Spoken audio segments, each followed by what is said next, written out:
Hi అందరికి. రీసెంట్‌గా అంటే 3 అవర్స్ బ్యాక్ అనుకుంటా నా అన్వేషణ ఇన్‌స్టాగ్రామ్ ఛానెల్ అయితే డిలీట్ అయితే అయింది. నా అన్వేషణ ఇన్‌స్టాగ్రామ్ డిలీట్ అయ్యే టైంకి తనకొచ్చి దాదాపుగా 1.3 మిలియన్ ఫాలోవర్స్ అయితే ఉన్నారనమాట. 3 అవర్స్ బ్యాక్ అయితే ఇన్‌స్టాగ్రామ్ అయితే డిలీట్ అయింది. వెంటనే నా అన్వేషణ మళ్ళీ ఇంకో అకౌంట్ అయితే ఓపెన్ చేసాడు. దాంట్లో 106 ఫాలోవర్స్ అయితే అప్పుడు వచ్చేసారు కూడా. ఇన్‌స్టాగ్రామ్ ఐడి ఎలా పోయింది? దాదాపు 1 మంత్ బ్యాక్ అయితే ఇన్‌స్టాగ్రామ్ గానీ, యూట్యూబ్ గానీ దాని ఫాలోవర్స్ అయితే తగ్గడం అయితే మొదలుపెట్టారు. దానికి కారణం ఏంటంటే మన దేశం గురించి, మన హిందూ దేవుళ్ళ గురించి చాలా దారుణంగా మాట్లాడాడు ఆ వ్యక్తి. సో అప్పుడే తన పతనం అనేది మొదలైందనమాట. ఆ విధంగానే సబ్స్క్రైబర్స్ అన్న వాళ్ళు చాలా తగ్గడం అయితే మొదలు పెట్టారు. దీంట్లో ఇన్స్టాగ్రామ్ లో ఫాలోవర్స్ తగ్గారు. ఆ ఫిర్యాదుల మేరకనే సైబర్ టీం వాళ్ళు అండ్ పోలీసులు కలిపి మెటా సంస్థకి ఒక లేఖ రాయడం అయితే జరిగింది. నా అన్వేషణ ఇన్స్టాగ్రామ్ ఎక్కడెక్కడ యూస్ చేస్తున్నాడు, అకౌంట్ లో తను ఎక్కడెక్కడ ఉంటున్నాడు అనేది అన్ని ఇన్ఫర్మేషన్ అయితే తెప్పించుకోవడం అయితే జరిగింది.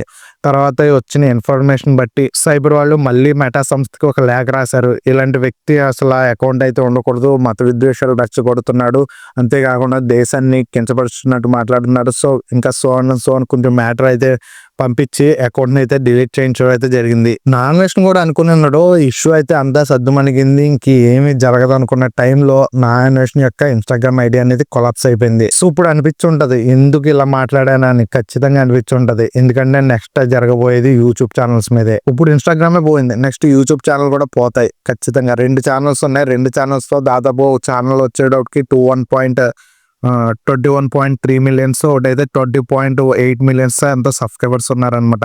సో ఒకటి నా అన్వేషణ, 2 ప్రపంచ యాత్రికుడు. ఈ 2 ఛానల్స్ కూడా త్వరలో లేచిపోతున్నాయి. నా అన్వేషణ ఇష్యూ మాట్లాడేటప్పుడు నేను 30 కోట్ల వరకు సంపాదించేసాను, నాకు యూట్యూబ్ ఛానల్ నుంచి రెవెన్యూ రాకపోయినా నేను హ్యాపీగా ఉంటాను అనుకున్నాడు. తర్వాత సారీ చెప్పడం అయితే చేశాడు. కానీ సారీ ఎంత బాగా చెప్పాడంటే, నా సారీ యాక్సెప్ట్ చేయకపోతే మీకు చాలా పాపాలు చుట్టుకుంటాయి, మీరు అన్యాయం అయిపోతాను అన్నట్టుగా చాలా దారుణంగా మాట్లాడడం అయితే చేశాడు. సో అలాంటి వ్యక్తి చాలా దురుసుగా మాట్లాడడం, మన మతాల గురించి కానీ దేశం గురించి అలా మాట్లాడడం అనేది చాలా తప్పు. సో ఖచ్చితంగా అయితే త్వరలోనే యూట్యూబ్ ఛానల్స్ కూడా డిలీట్ అవుతాయి. నా అన్వేషణ తెలుగు యూట్యూబర్స్ లో పాపులర్ యూట్యూబర్ ఇతను. బెట్టింగ్ యాప్స్ మీద చాలా వీడియోస్ అయితే చేశాడు. చాలా మంది బెట్టింగ్ యాప్స్ వల్లే నా అన్వేషణకు ఫ్యాన్స్ అయిన వాళ్ళు ఉన్నారు. చాలా మంది బెట్టింగ్ యాప్స్ గురించి తను పోరాడుతున్నాడు, అందువల్లే దీనికి ఫ్యాన్స్ కూడా అయిన వాళ్ళు చాలా మంది ఉన్నారు. ఆ బెట్టింగ్ యాప్స్ గురించి పోరాడే టైంలో చాలా దారుణమైన మాటలు కూడా మాట్లాడాడు. అమ్మల మీద తిట్టడం మొదలు పెట్టాడు. చాలా దారుణమైన మాటలు అయితే మాట్లాడైతే చేశాడు. కానీ అప్పుడు జనాలు ఏమనుకుంటున్నారంటే, తను పోరాడుతున్న వాళ్ళందరూ జనాల గురించి ఆలోచించకుండా తన స్వార్థం గురించి ఆలోచించుకుని డబ్బులు పోజేసుకుంటున్నారు.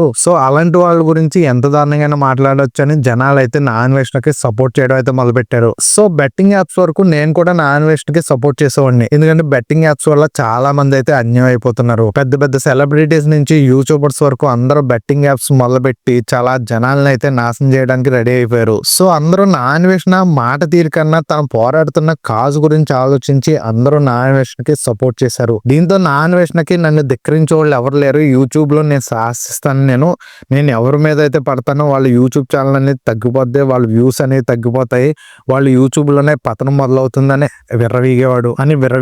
నేను మాట్లాడేది అప్పట్లో ఉమా ట్రావెలర్ గానీ, రవి ట్రావెలర్ గానీ, ఇలాగా బన్నీ సన్నీ యాదవ్ గానీ, సో వీళ్ళందరూ తప్పులు చేశారు. అంటే నేను బెట్టింగ్ యాప్స్ అయితే బన్నీ సన్నీ యాదవ్ అనేవాడు చాలా గట్టిగానే ప్రమోట్ చేశాడు. సో అందరూ జనాలు నా అన్వేషణకే సపోర్ట్ ఇచ్చారు. అప్పుడు సపోర్ట్ చేశారు. సో నేనేం మాట్లాడినా జనాలు అయితే సపోర్ట్ చేస్తూనే ఉంటారు. జనాలు ఎరుగొడ్డులు అన్నట్టుగా మాట్లాడి తను ఏది పడితే అది వీడియోలో మాట్లాడడం మొదలు పెట్టాడు నా అన్వేషణ. ఆ విధంగానే తన కాంపిటీషన్ గా ఉన్న వాళ్ళందరినీ తొక్కుకుంటూ వచ్చాడు. వీడియోస్ లో చాలా వల్గర్ గా మాట్లాడడం మొదలు పెట్టాడు. మితిమిన్న ఆత్మవిశ్వాసం, నన్ను ఎవరు ఏం చేస్తారు, నన్ను ఎవరు ఏం పీకలేరు, అందరి సపోర్ట్ నాకే ఉంది, సో నేనేం చెప్తే అదే జరుగుతుందని అనుకున్నాడు. ఆ విధంగానే మన హిందూ పురాణాలను అవమానించాడు, దేశాన్ని అవమానించాడు. మన దేశ పౌరులు ఊరుకుంటారా, మన తెలుగు వాళ్ళు ఊరుకుంటారా?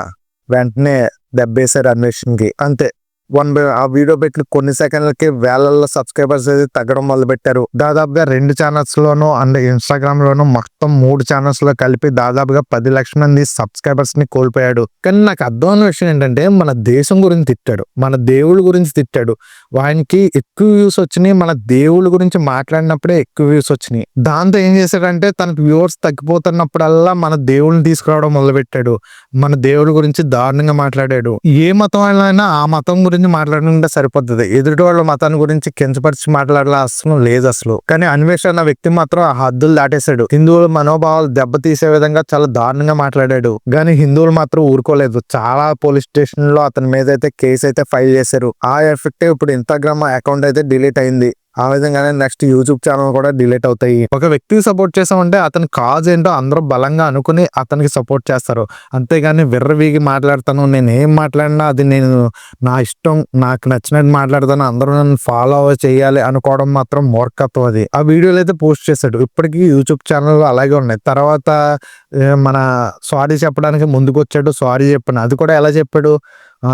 నా సారీ మీరు యాక్సెప్ట్ చేయకపోతే మీకే మహాపాపాలు అంటుకుంటాయి. మీరు చాలా దారుణంగా అవుతారు అన్నట్టుగా శాపిస్తూ మాట్లాడాడు. నాకు అర్థమైన విషయం ఏంటంటే అంత దారుణంగా దేశం గురించి మాట్లాడాడు, మతాల గురించి మాట్లాడడం అయితే జరిగింది. అలాంటి వ్యక్తిని ఇంకా ఫాలో అవుతున్నారంటే నాకైతే అర్థం కావట్లేదు. సో ఒక మతం గురించి అయితే కించపరిచాడు కాబట్టి నేను ఫాలో అవుతాను. ఆ మతం వేరు, మా మతం వేరు అనుకోవచ్చు. మరి దేశాన్ని గురించి కూడా దారుణంగా మాట్లాడాడు కదా! మీరు దేశ పౌరులు కాదా? దేశం గురించి అంత దారుణంగా మాట్లాడిన వాడిని ఇంకా ఫాలో అవుతారా? ఇప్పుడు మన దేశంలో కష్టాలున్నాయి, సుఖాలున్నాయి. మన దేశంలో కూడా ప్రాబ్లమ్స్ ఉన్నాయి. అలా అని విదేశాలకు వెళ్ళి అక్కడ వేరే దేశాలతో పోడుతూ మన దేశాన్ని కించపరిచేలాగా మాట్లాడడం అనేది తప్పు కదా! నీకు అంత దమ్ము ధైర్యం ఉంటే మన దేశం వచ్చి మన దేశంలో వీడియోలు చేస్తూ చెప్పు. ఇలా ఇక్కడ దారుణంగా ఉంది, ఇక్కడ దారుణంగా ఉంది అని చెప్పి మాట్లాడు. మన దేశంలో కూడా చాలా పొరపాట్లు జరుగుతున్నాయి. చాలా అన్యాయాలు కూడా జరుగుతున్నాయి. అలా అని దారుణంగా మన దేశాన్ని కించపరిచేటట్టు మాట్లాడిన అవసరం లేదు. విదేశాల్లో కూడా ఇలాంటి దారుణాలు అయితే జరుగుతున్నాయి. సో ఖండించొచ్చు. ఒక దేశ పౌరుడిగా మన దేశం గురించి తప్పొప్పులు ఖండించొచ్చు. కానీ అది మితిమీరిన ఖండిత్వం అనేది చాలా దారుణం. కొన్ని వీడియోస్ గానీ, కొన్ని ఆడియోస్ గానీ బయటపడ్డాయి. దాంట్లో అతను ఎంత దారుణంగా మాట్లాడాడో అది చాలా మంది విన్నారు. అలాంటి వ్యక్తికి ఇంకా ఎందుకు సపోర్ట్ చేస్తున్నారు అనేది నాకైతే అర్థం కావట్లేదు. ఒక వ్యక్తిని సపోర్ట్ చేయొచ్చు, కానీ అది ఎంతవరకు అనేది ఒకసారి మీరు ఆలోచించుకోవాలి. నా అన్వేషణ మీద నేను అప్పుడే వీడియో చేద్దాం అనుకున్నాను. కానీ అప్పట్లో ఇది కంటిన్యూగా పెద్ద ట్రెండ్ అవుతుంది. సో ఆ టైంలో అందరూ వీడియోస్ చేస్తూ ఉంటారు. కానీ ఎప్పుడైతే హీట్ అనేది చల్లారిపోతుందో అప్పుడు వీడియో అయితే చేయాలనుకున్నాను. కానీ ఏదో పనులు ఉండిపోయి నేనైతే వీడియో చేయలేదు. కానీ ఇప్పుడు ఇన్‌స్టాగ్రామ్ అకౌంట్ డిలీట్ అయిన వెంటనే నేనైతే వీడియో చేయడం అయితే మొదలుపెట్టాను. మన దేశం గురించి కానీ, మన మతాల గురించి కానీ తప్పుగా మాట్లాడిన వాళ్ళని ఎవరిని వదలకూడదు. నా అన్వేషణ ఈ స్థాయిలో ఉండడానికి కారణం ఎవరు? మనమే కదా! మనం వీడియోస్ అయ్యి చూడడం వల్లే కదా తను అంత ఆ స్థాయిలో ఉన్నాడు. ఆ స్థాయిని దించాలంటే కూడా మనమే పూనుకోవాలి. నా అన్వేషణ వీడియో పెడుతుంటాడు. ఆ వీడియో చూసిన వాళ్ళందరూ తను నిజమే చెప్పాడు అనుకుంటారు. కానీ నా అన్వేషణ ఎక్కడ డేటా గురించి కానీ అసలు ఏం జరిగింది అనేది ఏమీ పట్టించుకోడు.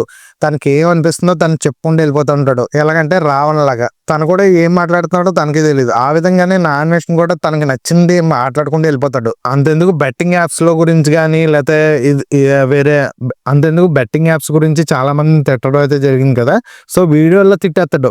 బయటకు వచ్చేటప్పుడు మాత్రం అలా సెపరేట్ గా కాల్ చేసి క్షమించండి, నేను తప్పుగా మాట్లాడాను అని మళ్ళీ సమాయించేసుకుని అంతా సర్దుమణిగేలా చూసుకుంటాడు. ఆలిగారి వైఫ్ని అయితే తిట్టడం అయితే జరిగింది కదా! తర్వాత మనోడు ఆలీకి ఫోన్ చేసి సారీ అండి ఇలా మాట్లాడినని చెప్పడం కూడా చేస్తాడు. అదే కాదు చాలా మందికి ఫోన్లు చేసి ఏమనుకోకండి నేను వీడియో చేస్తానని చెప్పడం అయితే చేశాడంట. ఆ వ్యక్తి వీడియోల ముందు అంత దారుణంగా ఆ వ్యక్తులను తిట్టేసి సెపరేట్ గా అలా ఫోన్ చేసి సారీ చెప్పడం అనేది ఎంత న్యాయం చెప్పండి? చెప్పొచ్చు కదా, నేను వీడియోలోనే తర్వాత ఫోన్ చేసి నేను సారీ చెప్పేస్తాను, నాకు ఏ ప్రాబ్లం రాకుండా ఉండడానికి అని చెప్పుకోవచ్చు కదా. అలా చేయడు. ఎందుకంటే వీడియోస్ లో ముందు నేను పెద్ద హీరోలా ఫీల్ అవుతుంటాడు మనోడు. ఖచ్చితంగా సైబర్ వాళ్ళు కానీ, పోలీసులు కానీ లేదా జనాలు కానీ ఖచ్చితంగా నా అన్వేషణకున్న ఆర్థిక వనరులన్నీ చెడగొట్టేస్తారు.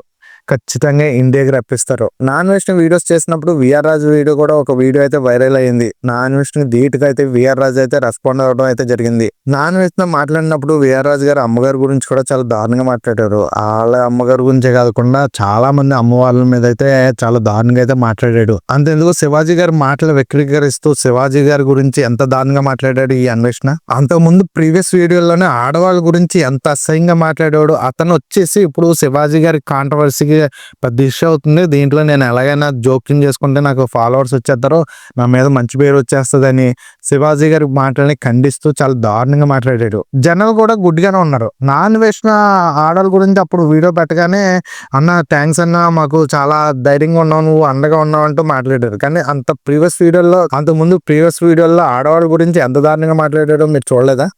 పోగ్రీలో లాస్ట్ లో డైలాగ్ ఉంటుంది, ఈ ముళ్ళు తీయడానికి ముళ్ళు హెల్ప్ చేసిందంటే ఈ ముళ్ళు మంచిదని కాదు, అది కూడా మనకు హాని చేస్తుంది. సో అలాంటి వ్యక్తే నా అన్వేషణ. సో ఇలాంటి వ్యక్తికి ఖచ్చితంగా రోగం కుదర్చాలి, ఖచ్చితంగా ఇండియా రప్పించాలి, మనం ఏంటో చూపించాలి. మన హిందువుల గురించే కాదు ఏ మతం గురించి కూడా తప్పుగా మాట్లాడకూడదు. అంతెందుకు ఇంకా బూతులు తిట్టను, వినాయకుడి మీద ఒట్టు, ఈ కుబేర స్వామి మీద ఒట్టు, అయ్యప్ప స్వామి మీద ఒట్టు అంటే ఇలా దేవుళ్ళ మీద ఒట్లేసుకుంటూ వెళ్ళిపోయాడు. కానీ నెక్స్ట్ వీడియోలోనే ఒట్లు తీసి గట్టు మీద పెట్టేసాడు, ఏంటో బూతులు తిట్టడం మొదలుపెట్టేవాడు. అంటే మన హిందువుల దేవుళ్ళు అంటే అంత దారుణం వాడికి, అంత చులకన. నేను హిందువుని అంటూనే హిందువులను చాలా దారుణంగా మాట్లాడడం మొదలుపెట్టాడు. హిందువుల్ని బత్తాయి అని పిలవడం మొదలుపెట్టాడు. ఇంకా చాలా దారుణంగా అయితే మాట్లాడటం అయితే చేశాడు. నేను చెప్పదలుచుకోలేదు. ఇలాంటి వ్యక్తిని ఖచ్చితంగా పనిష్ చేయాలి. తన ఇన్కమ్ సోర్స్ అన్ని చెడగొట్టేయాలి. ఇండియా తీసుకురావాలి, కఠినంగా శిక్షించాలి. సో ఈ వీడియోకి అయితే ఇంతే. మా వీడియో నచ్చితే లైక్ చేసి షేర్ చేయండి. లైక్ చేయండి, మీరు లైక్ చేస్తేనే ఇలాంటి వీడియోలు అనేవి మరి కొంతమంది షేర్ అవుతాయి.